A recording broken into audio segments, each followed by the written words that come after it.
Hingga Selasa pagi, Saudara, jumlah permohonan gugatan perselisihan hasil Pilkada 2024 di Mahkamah Konstitusi sudah mencapai 200 permohonan. Sejak pagi, antrian pemohon sengketa Pilkada 2024 sudah terlihat di gedung Mahkamah Konstitusi RI Jakarta Pusat. Melalui situs resminya, Mahkamah Konstitusi mencatat sudah ada 1 permohonan gugatan di tingkat provinsi, yakni untuk Pilgub Papua Selatan.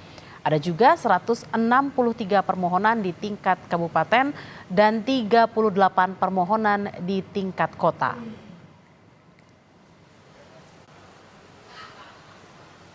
Mahkamah Konstitusi RI membuka pendaftaran gugatan perselisihan hasil Pilkada atau PHP 2024. MK memastikan sidang akan digelar pada awal Januari 2025 dengan tidak menugaskan hakim yang punya konflik kepentingan dengan pihak berperkara. Ketua Mahkamah Konstitusi Republik Indonesia, Suhartoyo, memastikan sidang perselisihan hasil Pilkada 2024 akan digelar pada awal Januari 2025. MK membentuk 3 panel hakim untuk menyidangkan sengketa Pilkada. Formasi hakim dalam ketiga panel tersebut sama dengan sidang sengketa pemilu legislatif lalu, sementara mekanisme persidangan akan menyesuaikan dengan banyaknya perkara. Suhartoyo juga memastikan tidak akan menugaskan hakim yang punya konflik kepentingan dengan pihak berperkara dalam sidang sengketa Pilkada ini. Kan kalau persidangan kan nanti dibagi 3 panel.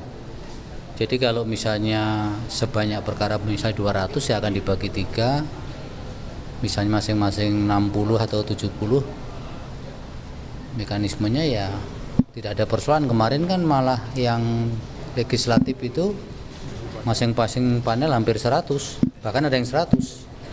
Setelah diregistrasi nanti para hakim akan menggelar gelar perkara untuk masing-masing panelnya, kemudian nanti menetapkan hari sidangnya. Jadi ya kira-kiranya di awal Januari ya.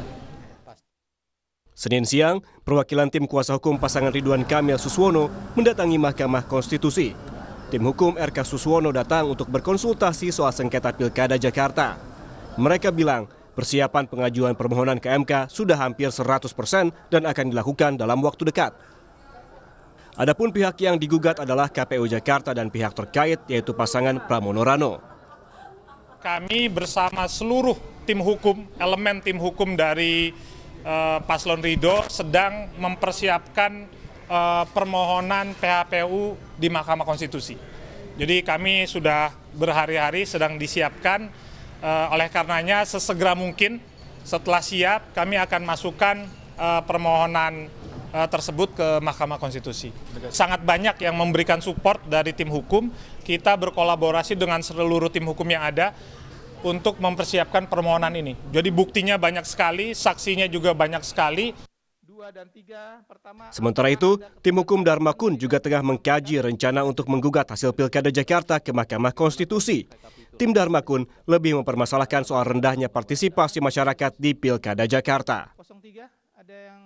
Tentunya kami akan menggunakan hak kami ya untuk menempuh jalur hukum ke Mahkamah Konstitusi. Kami saat ini dengan tim sedang mengkaji, ya tentunya yang pasti kami akan menitik tekankan pada partisipasi masyarakat. Apalagi kami dari tim independen yang mana kami berjuang itu bukan hanya saat kampanye, tapi dari sebelum kampanye kami sudah memberikan mengumpulkan dukungan gitu. Di lain pihak, Ketua Tim Pemenangan Pramono Rano meminta pihak yang tak menerima hasil Pilkada Jakarta untuk menggugat ke Mahkamah Konstitusi. Namun, Ketua Tim Pemenangan Pramono Rano, Prasetyo, meminta jangan sampai ada pihak yang mencari-cari kesalahan dengan hasil Pilkada yang telah ditetapkan KPU Jakarta. Itu hak dia, hak pasangan nomor 1. Nah, landasannya kan ada. Kalau dia memang tidak mau menerima hasil ini, ya silakan aja ke MK. Itu kan alurnya, tetapi jangan dicari-cari. Karena perbandingannya antara 1 dan 3 itu hampir 10%, Bos. Sesuai dengan Undang-Undang Nomor 10 Tahun 2016, syarat untuk mengajukan gugatan Pilkada ke Mahkamah Konstitusi meliputi Permohonan diajukan kepada MK paling lambat 3 hari kerja sejak diumumkan penetapan perolehan suara hasil pemilihan. MK memiliki waktu maksimal 45 hari untuk menggelar sidang sengketa gugatan perselisihan hasil pemilihan umum 2024 yang diajukan oleh para kontestan pilkada. Pengajuan permohonan gugatan hasil pilkada harus dilengkapi alat atau dokumen bukti pelanggaran dan keputusan KPU Provinsi atau Kabupaten Kota tentang hasil rekapitulasi penghitungan suara.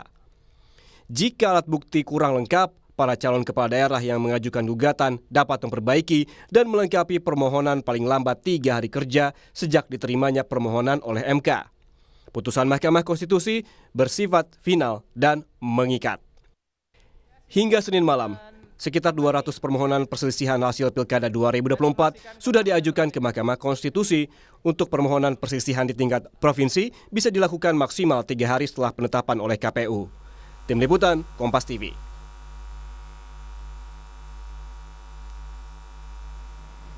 Informasi terkini kita segera bergabung dengan jurnalis Kompas TV Edwin Zan di Gedung Mahkamah Konstitusi Jakarta Pusat.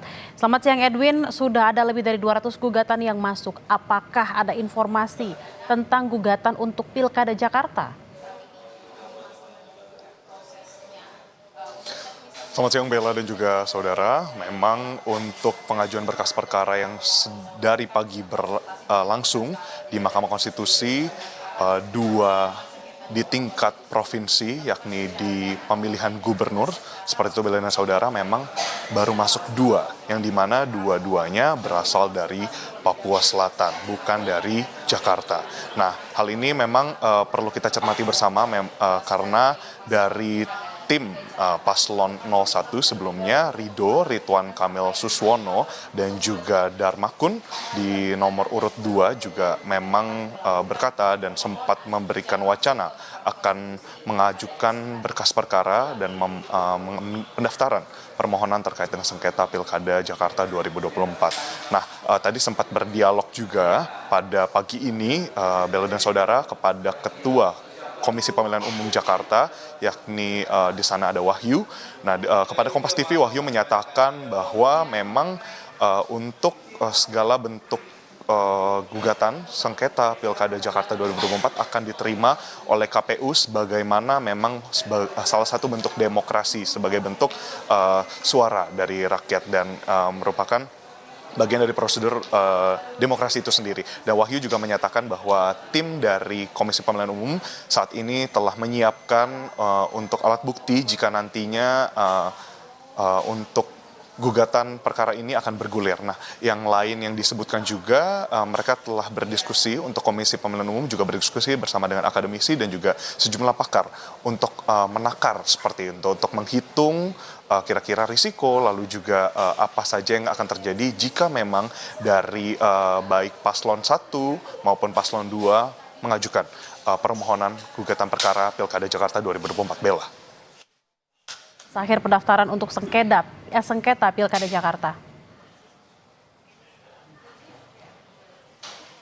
Baik, Bella dan juga saudara, dapat diketahui bahwa pengumuman terkait dengan hasil rekapitulasi suara dari Pilgub Jakarta 2024 sendiri sudah diumumkan dari hari Minggu 8 Desember 2024. Yang ini berarti jika dihitung 3 kali 24 jam dari waktu pengumuman tersebut jatuh di esok hari, yakni di Rabu 11 Desember 2024. Dan memang ini juga berlaku, ketentuan 3 kali 24 jam ini berlaku untuk seluruh pemohon yang ingin hendaknya mengajukan berkas perkara permohonan sengketa gugatan sengketa dari Pilkada 2024 ini. Nah, sampai sekarang jika dilihat dari layar yang memang ada di Mahkamah Konstitusi dan juga bisa diperiksa dari situs resminya, bahwa memang sampai sekarang ada total 206 permohonan, yakni yang pertama adalah tadi 2 dari tingkat provinsi Pilgub seperti itu, lalu yang kedua itu dari sisanya 167 dari tingkat kabupaten dan 39 sisanya dari tingkat kota. Nah, yang tadi kita perlu cermati juga dan kita perlu perhatikan dari tenggat waktu permohonan yang bisa diajukan oleh pemohon untuk gugatan sengketa Pilkada 2024 di Jakarta adalah terkait dengan alat bukti yang harus kuat. Nah, dari kedua paslon memang menggugat di dalil yang berbeda. Nah, untuk di paslon 01 Ridho sendiri dalilnya adalah kecurangan seperti itu yang terjadi, dan juga kepada KPU, baik kepada KPU maksud kami, baik kepada KPU maupun juga kepada paslon 02 sebelumnya yang memang diumumkan suaranya mencapai memimpin seperti itu. Dan yang kedua dari untuk paslon 02 sendiri, Darmakun sendiri, dalilnya adalah tingkat partisipasi yang rendah. Bella. Baik, terima kasih atas informasi Anda Edwin Zan langsung dari Mahkamah Konstitusi Jakarta. Selamat bertugas kembali.